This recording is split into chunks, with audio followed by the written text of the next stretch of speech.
अच्छा, तो आज हम लोग करने वाले हाइपोथेसिस टेस्टिंग। तो बेसिकली कल हम लोग किए थे कॉन्फिडेंस इंटरवल, जहाँ पे like hypothesis testing is a build on confidence interval. Confidence interval से के लिए ऊपर खड़ा है हाइपोथेसिस टेस्टिंग। हाइपोथेसिस टेस्टिंग मतलब क्या होता है? मतलब बेसिकली सपोज एक मैन्युफैक्चरिंग लाइन है जहाँ पे बेसिकली आपको बोला गया, आप रिसर्चर हो, आपको बोला गया एक मैन्युफैक्चरिंग लाइन चल रहा है एंड यू नीड टू मतलब आपको बोला गया है कि ये मैन्युफैक्चरिंग लाइन हर काम 30 सेकंड में करता है। क्या इसको हम लोग 29 सेकंड्स या 27 सेकंड्स में कर सकते हैं?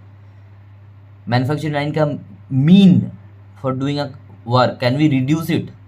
ये पहले आप मैन्युफैक्चरिंग लाइन में पहले हो सकता है आप रिड्यूस कर दी, उसके बाद आप देखें कि आप नया एक मैन्युफैक्चरिंग लाइन बनाया और आप रिड्यूस कर दिए 27, बट उसके बाद आप देखें 27 सेकंड्स में करने जा रहे हैं तो मशीन्स बहुत एरर कर रहा है, बट आप ऑलरेडी इन्वेस्ट कर चुके हो उसमें, तो वो कंपनी पैसा लगा दिया आपका बात सुन के। तो यूजुअली हम लोग वो प्रैक्टिकली करने से पहले पहले हम लोग डेटा लेके वो देखते हैं कि क्या फिजिबल है बिफोर इन्वेस्टिंग। तो वो चीज़ को बेसिकली हम लोग बोलते हैं हाइपोथेसिस टेस्टिंग, जहाँ पे हम कोई चेंज करने जाते हैं तो पहले एज पर डेटा वो देखते हैं कि हो रहा है कि नहीं। तो बेसिकली इसका मतलब क्या है कि जो हम बोल रहे हैं कि जो मेरा प्रेजेंट सिचुएशन है उसको हम लोग बोलते हैं H0। This is called null hypothesis.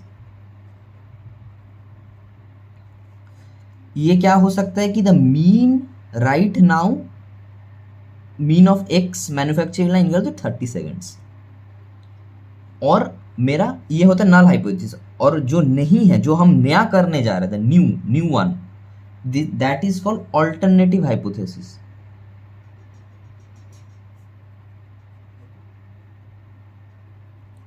उसमें क्या होगा कि इज नॉट इक्वल टू 30, वो 29 हो सकता है या फिर 31 हो सकता है, राइट?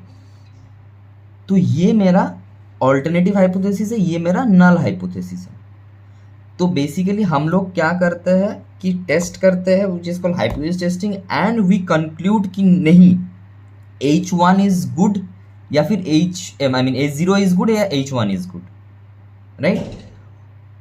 इसके बाद ये दो अगर हम लोग डिफाइन कर लिए, ये मेरा नल हाइपोथेसिस है, ये मेरा ऑल्टरनेटिव हाइपोथेसिस। इसके बाद एक टर्म आता है अल्फा, जो कल भी आया था, जो कि 0.05 था, और हम लोगों का 1 माइनस अल्फा था 0.95, which was termed as 95% confidence interval. तो इधर भी वो चीज़ आएगा। तो बेसिकली अगर ये चीज़ है तो हम लोग क्या कर रहे थे,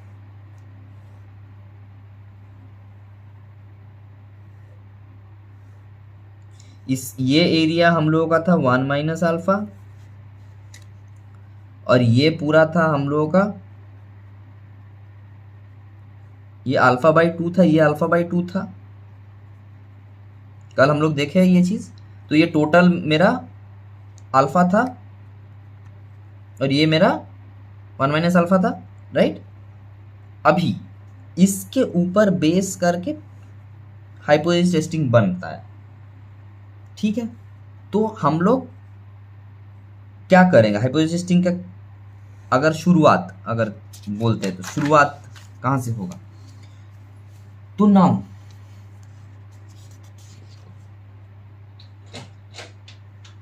बेसिकली अगर मेरे को मीन, अब हाइपोथेसिस टेस्टिंग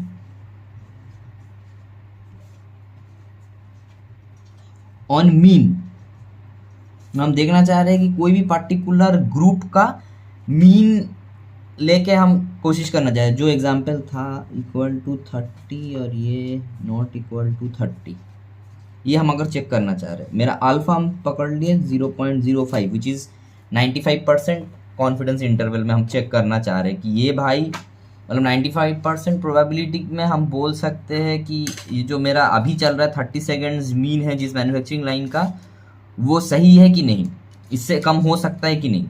अगर ये हम बोलना चाह रहे हैं तो हम लोग क्या करेंगे, मेरे को मीन के ऊपर टेस्ट करना था। हम कॉन्फिडेंस इंटरवल में भी देखे थे, जब मीन के ऊपर टेस्ट होता है तो हम लोग पर्टिकुलर टी जो स्टैटिस्टिक्स लगाते हैं, वो टी डिस्ट्रीब्यूशन वाला स्टैटिस्टिक्स है, वो उसका क्या है, ये स्टैटिस्टिक्स हम लोग लगाते हैं, ये डिस्ट्रीब्यूशन लगाते हैं, ठीक है। तो अगर हम लोग ये डिस्ट्रीब्यूशन लगाते हैं, उसका कुछ एजम्पशंस होता है, ऑलरेडी हमको पता है। नॉर्मलिटी एजम्पशन होगा कि x जो है ओरिजिनल मेरा जो है वो डिस्ट्रीब्यूटेड होना चाहिए नॉर्मली, ओके, बिकॉज इट्स ये क्या है, ये स्टूडेंट्स टी डिस्ट्रीब्यूशन है, स्टूडेंट्स टी डिस्ट्रीब्यूशन है।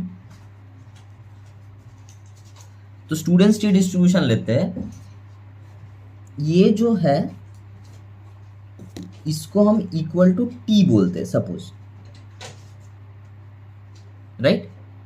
अभी मेरा u0 30 है, ठीक है, और मेरा जो नया वाला है, नया सैंपल जो बना है, वो उसका एक मीन होगा। हम पहले मेरा मैन्युफैक्चरिंग लाइन जो था u0 मेरा 30 है, अभी नया बनाने के टाइम पे, मतलब नया हम लोग बनाने जा रहे हैं, उसका हम सोच रहे हैं सपोज उसका एक सैंपल लिए, मतलब वो जो बनाने जा रहे हैं उसका वो सपोज 29 आपका हुआ।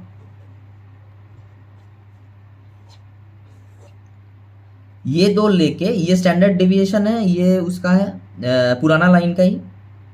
तो ये दो अगर हम लेते हैं, नया सैंपल लेते हैं, पुराना सैंपल, पुराना पता है मेरे को, प्रिज्यूम्ड है मेरा, ये मेरा नया वाला जो भी होगा, नया बनाने के बाद सैंपल लेके उसका मीन निकालेंगे। उसके बाद ये टी वैल्यू, ये वैल्यू मेरे को चाहिए, ये जो टी वैल्यू है, मतलब इसका वैल्यू हम लोग निकालते हैं, ओके। निकालने के बाद ये वैल्यू जो मेरा होता है, ये जो लाइन है, this is alpha, this is called this, ये जो टी वैल्यू है, ये लाइन है, ये टी वैल्यू इस तरफ और इस तरफ हम लोग प्लॉट करेंगे। एक्स नॉर्मली डिस्ट्रीब्यूटेड है, ठीक है। अभी मेरा अल्फा ऑलरेडी डिफाइंड है 0.05, अल्फा को और हर टाइम और पहले से डिफाइन करना होता है।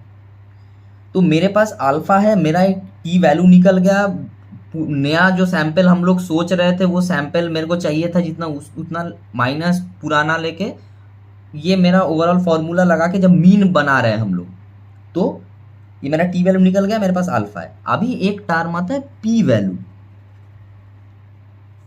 तो P value basically is the probability that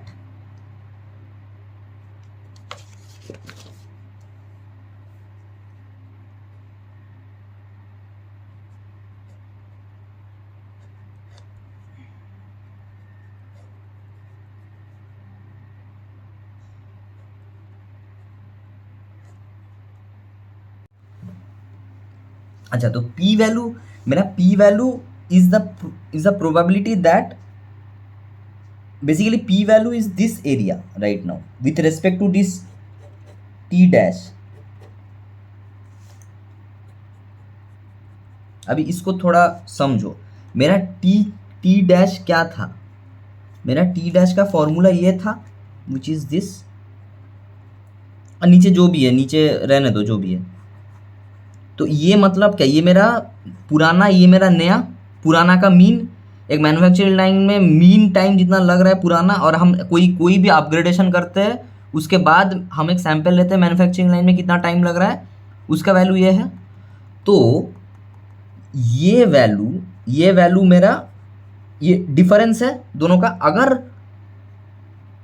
ये डिफरेंस है और हम इसको ऐसे ऐसे खींच रहे हैं, ये टी है, ये टी है, ये जो वैल्यू आया है, और मेरा ये क्या है, ये मेरा u0 है।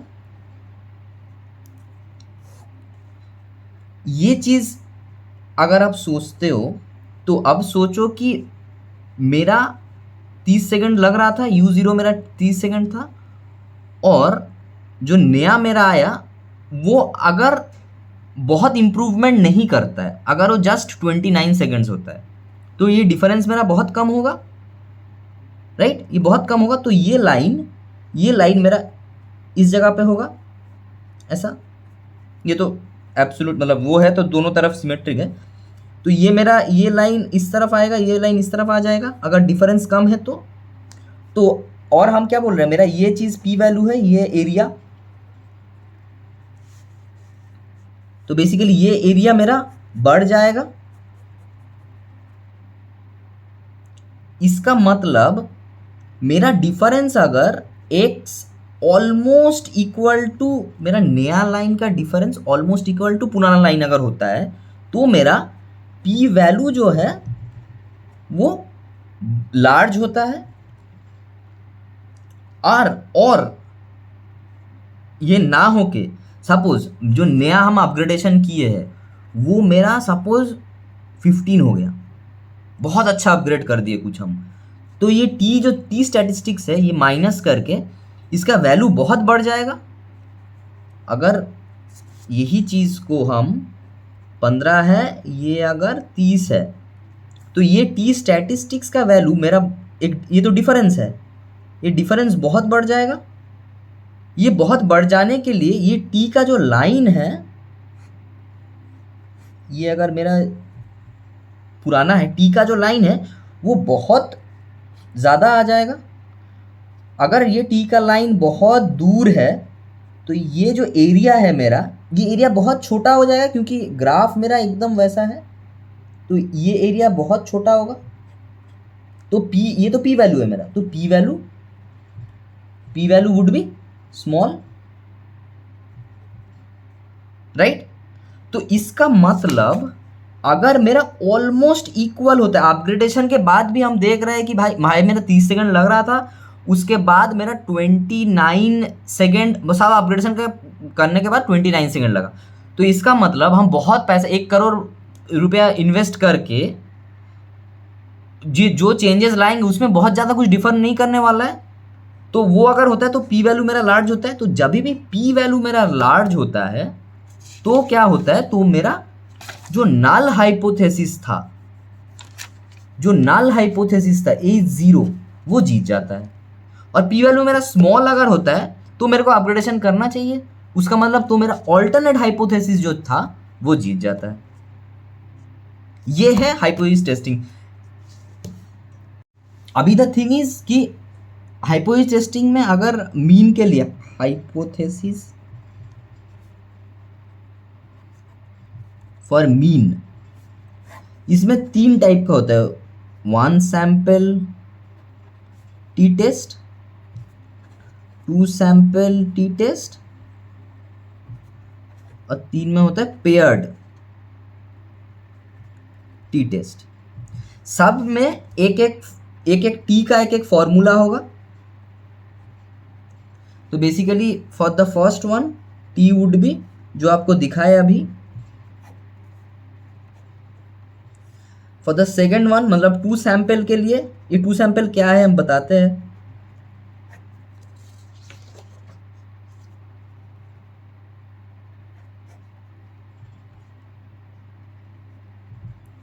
राइट, और पेयर्ड के लिए एक टी का फॉर्मूला होगा जो है आपका, ये आपको मिल जाएगा गैविन का नोट्स में।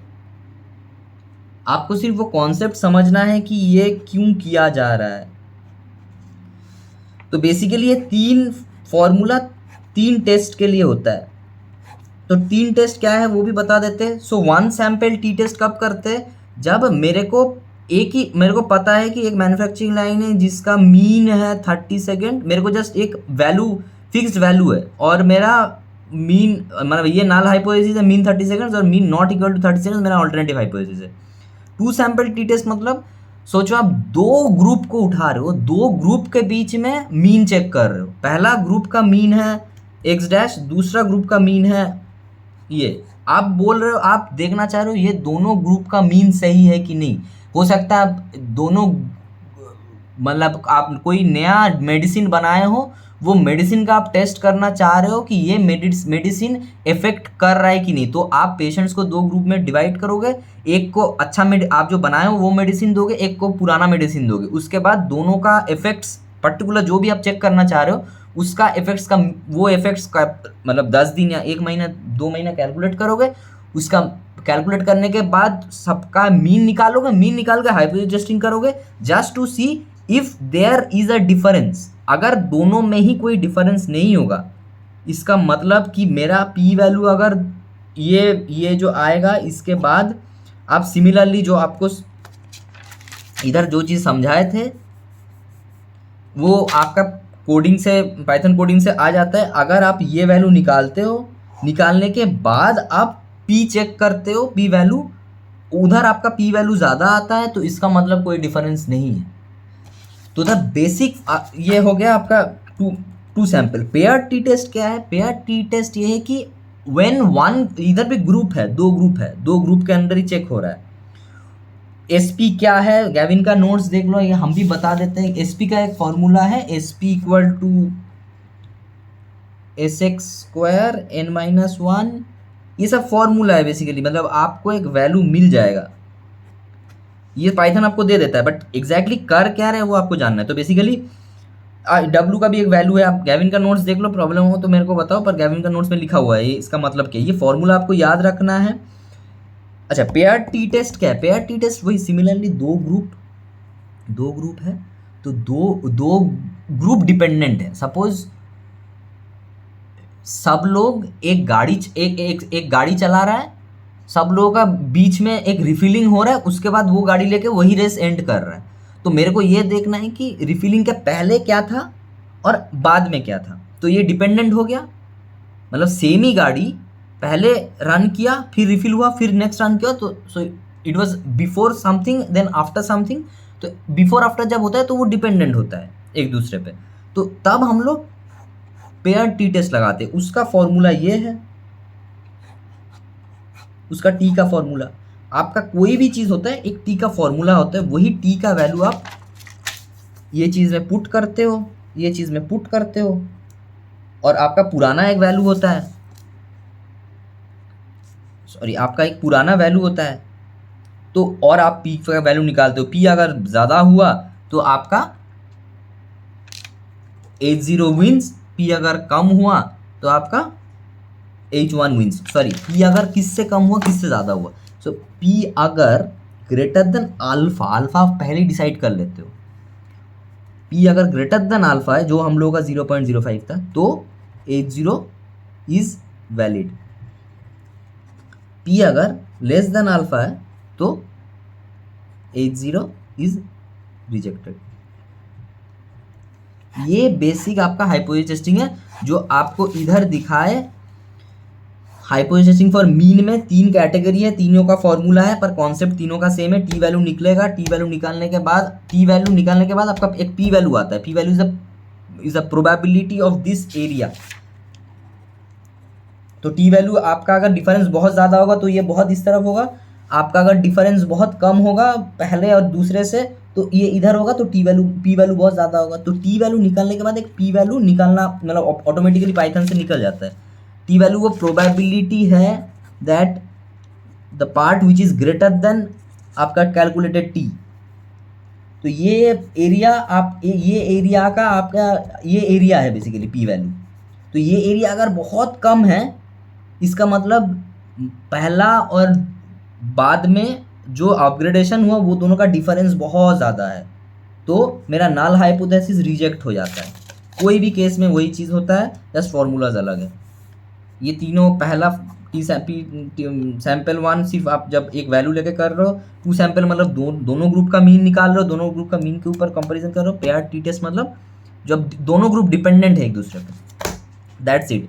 ये दिस इज द मेन। आप ये 0.05 या 0.01 ले सकते हो, 0.005 ले सकते हो, एज पर योर विश। ये कैसे डिसाइड होता है? सपोज आप एक बहुत ही क्रूशियल कुछ करने जा रहे हो, मतलब आप एक मैन्युफैक्चरिंग यूनिट बनाना है आपको, जो कि बहुत पैसा लगेगा, तो आप क्या करोगे? आप ये अल्फा को 0.01 मतलब 99% कॉन्फिडेंस इंटरवल में आप चेक करोगे, ताकि एकदम गलती का वो गुंजाइश ही ना रहे। समझे? मतलब 99% अगर आप सोचते हो एकदम इधर, फाइन। ये अल्फा है मेरा, मतलब ये 99% पकड़ने के बाद भी, ये छोड़ दो, 99% पकड़ने के बाद भी still if P wins then A0 is valid और लूजेस A0 इज रिजेक्टेड। तो जितना क्रूशियल है मैटर उतना ज़्यादा आप अल्फा को बढ़ाओगे, ये चीज़ है। थोड़ा सोच के देखना, बाद में मेरे को बताना अगर प्रॉब्लम हुआ है तो। सिमिलरली आपका वेरिएंस के लिए भी एक फॉर्मूला होगा। सिमिलरली मतलब इसमें कोई वेरिएंस का 1 सैंपल है, 2 सैंपल है, ठीक है। ये इसको बोला है तो 1 सैंपल की स्क्वायर्ड टेस्ट, 2 सैंपल की स्क्वायर टेस्ट, क्योंकि वेरिएंस के लिए जो डिस्ट्रीब्यूशन लगता है उधर टी डिस्ट्रीब्यूशन लगा रहे थे, इधर की स्क्वायर डिस्ट्रीब्यूशन लगाएंगे। कुछ एजम्पशंस होता है, ये ए अगर बी, अगर इधर 2 के लिए एजम्पशंस जो है वो सेम होगा, वही इधर 3 के लिए एजम्पशंस जो है वो भी सेम होगा। मतलब वही होता है नॉर्मली जो सी आई वाला, मतलब जो कॉन्फिडेंस इंटरवल वाला एजम्पशन था, इधर भी कुछ एजम्पशंस होता है। आपको एजम्पशंस याद रखना है और ये 2 टेस्ट का फॉर्मूला याद रखना है और ये कॉन्सेप्ट याद रखना है बस। इसका भी एक फॉर्मूला होगा, आप गैविन का वो खोलोगे, सिमिलरली एक फॉर्मूला होगा कि काई स्क्वायर इक्वल टू, ये फॉर्मूला है 1 सैंपल के लिए, 2 सैंपल के लिए यही चीज़ थोड़ा अलग हो जाता है, बट बात सेम है। मतलब इसमें आप वेरिएंस चेक करो, हाइपोथेसिस टेस्टिंग ऑफ वेरिएंस हो रहा है तो इसका वेरिएंस चेक करो, मतलब वही सेम चीज़। आप पुराना एक चीज़ था, पुराना कोई लाइन था और नया कोई लाइन था, तो दोनों का आप चेक करो कि वेरिएंस बदलता है कि नहीं। अगर वही पी वैल्यू बड़ा होता है अल्फ़ा से, अब जो अल्फ़ा पकड़ोगे वो पी वैल्यू उससे बड़ा होता है तो फिर आप A0 को रखते हो। पी वैल्यू बहुत छोटा है, मतलब डिफरेंस बहुत ज़्यादा है, तो आप A0 को रिजेक्ट कर देते हो। As simple as that. तो कोई भी स्टैटिस्टिक्स, ये मीन हो गया। दूसरा प्रोपोर्शन का टेस्ट होता है, सेम प्रोपोर्शन का 1 सैंपल और 2 सैंपल टेस्ट होता है, दोनों का सेम फॉर्मूला रहता है। वही चीज़ आप कुछ अपग्रेडेशन करते हो, एक लाइन चल रहा है, बहुत डिफेक्टिव पार्ट्स था, उसका कुछ अपग्रेडेशन किए, करने के बाद आप डिफेक्टिव पार्ट्स चेक कर रहे हो, मतलब डिफेक्टिव पार्ट्स हो गया, या फिर डिफेक्टिव पार्ट्स अगर चेक करोगे तो वही प्रोपोर्शन, मतलब आफ्टर बिफोर होगा तो उधर 2 सैंपल टेस्ट होगा। 2 सैंपल टेस्ट मतलब पुराना का एक लोगे उसका प्रोपोर्शन, नया का एक प्रोपोर्शन लोगे, 2 ग्रुप लोगे, 2 ग्रुप लेके उसका एक प्रोपोर्शन टेस्ट का जो टी फॉर्मूला है उसका फॉर्मूला में बिठाओगे, बिठा के पी वैल्यू चेक करोगे। अल्फा से अगर पी वैल्यू बड़ा हो जाएगा तो कोई चेंजेस ज़्यादा नहीं हुआ तो A0 इज़ वैलिड। अगर अल्फा से पी वैल्यू कम हो जाता है, पी वैल्यू बहुत छोटा है, तो इसका मतलब आप जो अपग्रेडेशन किए वो सही है। तो ये टोटल फंडा है। आप इसका एक बार गैविन का नोट्स है, आप ये चीज़ एक बार अभी पढ़ के देखो। As simple as that. कोई भी प्रॉब्लम होगा मेरे को बताओ। आज के लिए इतना ही था, दैट्स इट।